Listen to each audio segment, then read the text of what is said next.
Hello students, good morning. How are you all? I hope you all are fit and fine and enjoying and learning the video.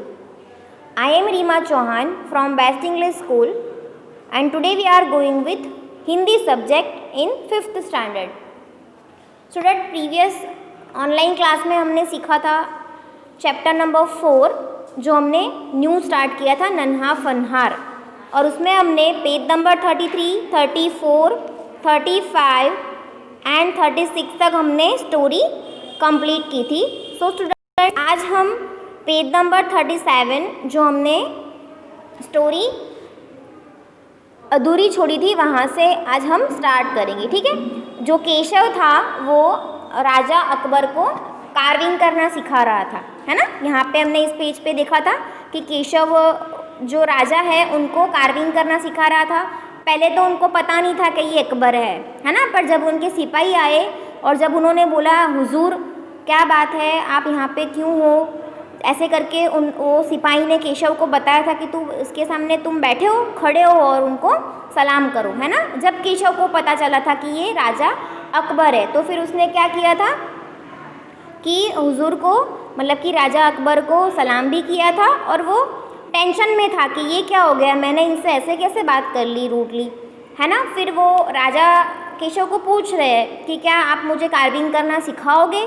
तो फटाफट से दौड़ के वो अपने पापा का हथौड़ी और छेनी लेके आता है और उनको कार्विंग करना सिखाता है ना.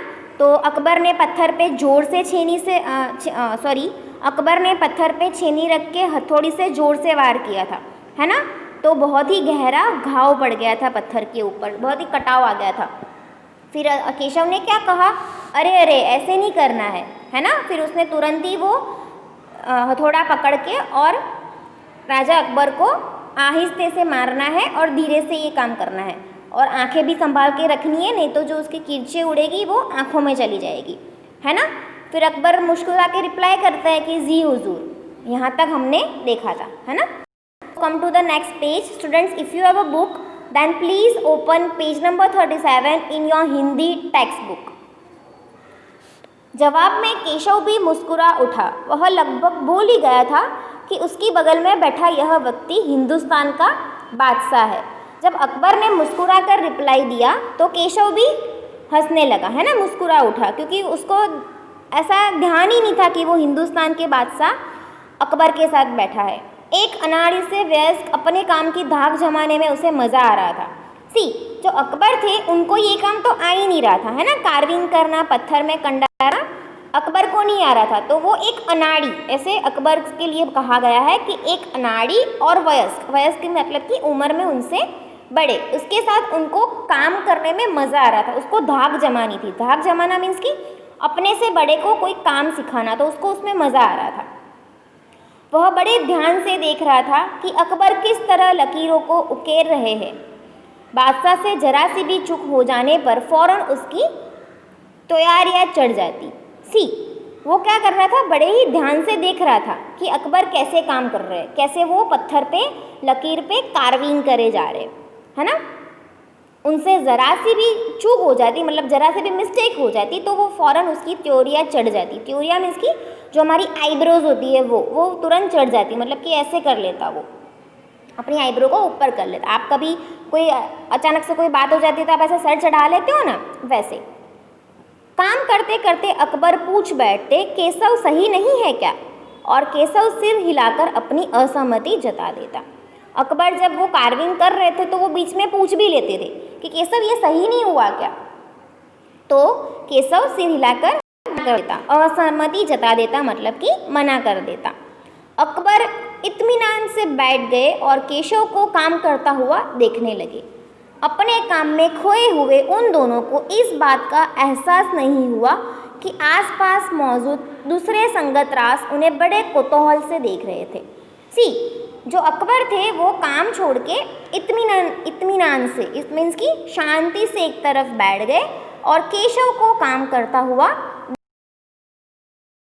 देखने लगे हुए उन दोनों को इस बात का एहसास भी नहीं हुआ कि आसपास दूसरे संगतरास उन्हें बड़े कौतूहल से देख रहे थे.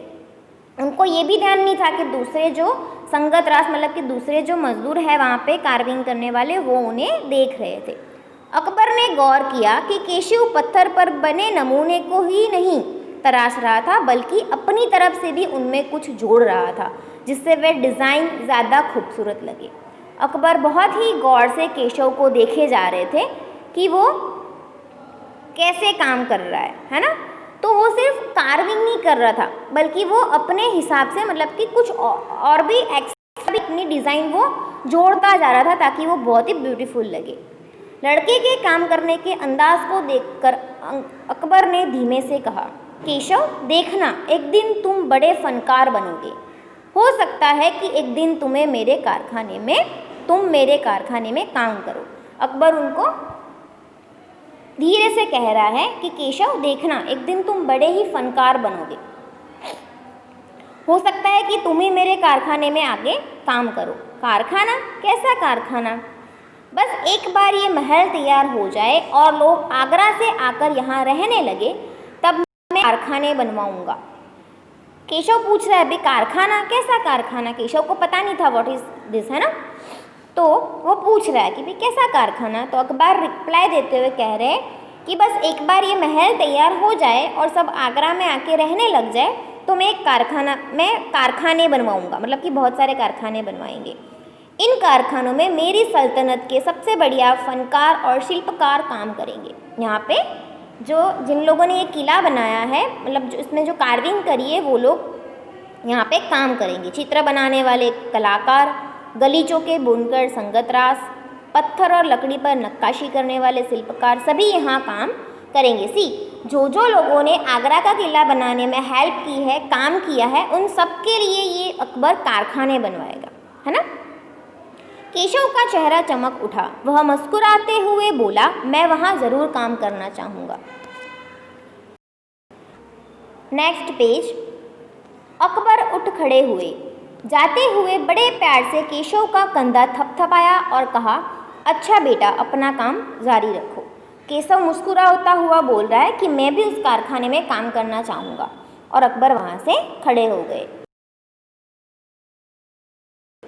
मतलब कि कंधा थपथपाया और कहा, बेटा अपना काम जारी रखो।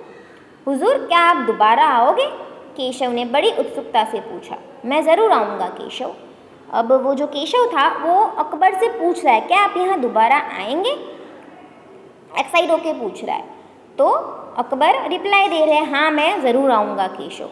फिर तो पूरे दिन संगत रासों के बीच केशव की धूम मची रही। वह बार बार बादशाह से हुई अपनी मुलाकात सबको सुनाता रहा। फिर क्या हुआ, केशव तो फेमस हो गया, उसको तो मज़ा आ गया। वो बार बार सबको बता रहा था कि बादशाह ने आके मुझसे मुलाकात करी। सबको वो अपनी मुलाकात का सिलसिला सुनाता रहा। रात हो चली थी। केशव बहुत थका हुआ था पर आंखों में नींद कहाँ। वह धीरे से अपने पिता के बिस्तर में घुस गया। पिता ने मुस्कुरा कर कहा, तुम तो अभी से इतने प्रसिद्ध हो गए। रात हो गई और केशव को तो नींद ही नहीं आ रही थी। थका हुआ तो था पर उसको नींद नहीं आ रही थी। वो धीरे से अपने पापा के बिस्तर में घुस गया, मतलब कि उनके पास लेट गया। पिता ने पूछा कि तुम तो अभी से इतने प्रसिद्ध हो गए, मतलब तुम तो इतने फेमस हो गए कि बादशाह भी तुमसे आके बात करने लग गए। बादशाह सलामत ने कहा है कि एक दिन मैं तुम्हें बड़ा कलाकार बनूंगा। मैं बहुत बड़ा कलाकार। जब अकबर बादशाह ने केशव को कहा कि एक दिन तुम बहुत ही बड़े कलाकार बनोगे, वो बात वो अपने पिताजी से कर रहा है। अपने सिर को पिता की बाहों के सहारे टिका कर केशव धीरे से बोला, हमारे बादशाह बहुत ही नेक इंसान है। वो अपने पिता के बाहों में, मतलब कि उनके शोल्डर पे सर टिकाकर और धीरे से उनसे बोला कि पिताजी, हमारे बादशाह तो बहुत ही नेक इंसान है। पिता कह रहे हैं, बिल्कुल सही। कुछ सोचकर केशव ने पूछा, बाबा एक बात बताओ, बादशाह के पास आगरा में एक से बढ़कर एक खूबसूरत महल है, फिर वे शिकरी में यह शहर क्यों बनवा रहे हैं? केशव ने अपने पापा से ऐसा सवाल किया। पिता ने कुछ याद करते हुए बताना शुरू किया, हाँ बेटा, बादशाह का आगरा बहुत सुंदर शहर है, पर शिकरी में नया शहर बनवाने का भी एक खास कारण है। अब बताया, जब केशव ने सवाल किया कि पापा बादशाह अकबर के पास तो आगरा में बहुत सारे महल है, बहुत खूबसूरत महल है, फिर वो सिकरी में ये शहर क्यों बनवा रहे? तो पिताजी ने रिप्लाई दिया कि हाँ बेटा, उनके पास आगरा में बहुत से सुंदर महल तो है और आगरा बहुत अच्छा सी शहर भी है, पर वो सिकरी में नया शहर बनवाने का एक खास कारण है। मैंने सुना है कि जब बादशाह अकबर की कोई संतान नहीं थी, इस वजह से वे हर वक्त परेशान रहते थे। वे बहुत से साधु संतों और फकीरों के पास गए। भटकते भटकते बादशाह ख्वाजा सलीम चिश्ती के पास सिकरी आए। उन्होंने ही बादशाह को बताया कि उनकी एक नहीं 3 संतानें होगी।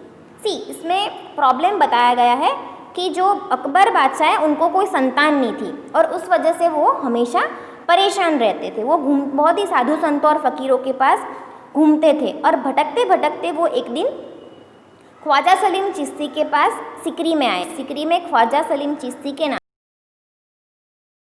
के अकबर बादशाह को बताया कि उनको एक नहीं बल्कि 3 संतानें होगी, शाहजादा, सलीम, मुराद और दनियाल। यहाँ पे बादशाह के बेबीज़ के नाम दिए गए, मुराद और दनियाल।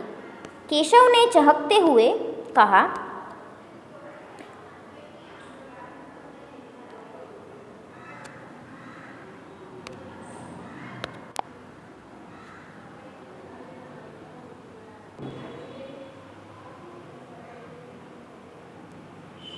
केशव ने चहकते हुए तो सही।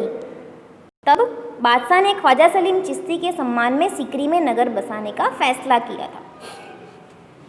इस वजह से जो अकबर बादशाह थे उन्होंने ख्वाजा सलीम चिश्ती के सम्मान में सिकरी में नगर बसाने का फैसला किया था, क्योंकि उन्होंने बोला था कि उनको 3 संतानें होगी। केशव ने कहा, अच्छा अब समझा, इसीलिए बादशाह अकबर ने अपने बेटे का नाम सलीम रखा है। हाँ, और इसी कारण हम यहाँ एक नए शहर के लिए पत्थरों को तराश रहे हैं।